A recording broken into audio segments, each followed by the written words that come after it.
ভারতের রাজধানী নয়াদিল্লিতে শিক্ষা ব্যবস্থার সংস্কার ও প্রশ্ন ফাঁসের অভিযোগ এবং যুবকদের কর্মস্থানের দাবিতে হাজারো শিক্ষার্থী বিক্ষোভ মিছিল ও সমাবেশ করছে। বিক্ষোভকারীরা শান্তিপূর্ণ তাদের দাবি তুলে ধরলেও বিভিন্ন স্থানে পুলিশ ও আন্দোলনকারীদের মধ্যে উত্তেজনার খবর পাওয়া গেছে। আন্দোলনরত শিক্ষার্থীরা দ্রুত সমস্যার সমাধান এবং দায়ীদের বিরুদ্ধে কার্যকর ব্যবস্থা নেওয়ার দাবি জানিয়েছেন।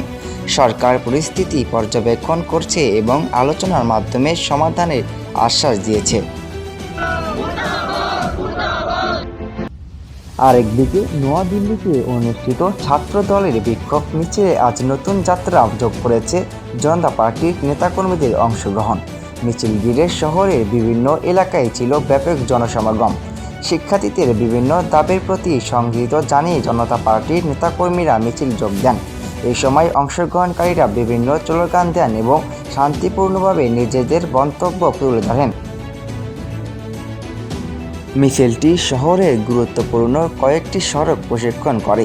পথে পথে সাধারণ মানুষ মিছিলটি দেখার জন্য ভিড় করেন নিরাপত্তা নিশ্চিত করতে।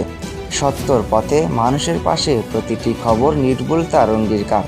রিফাত ইসলাম, বাংলার প্রকাশ।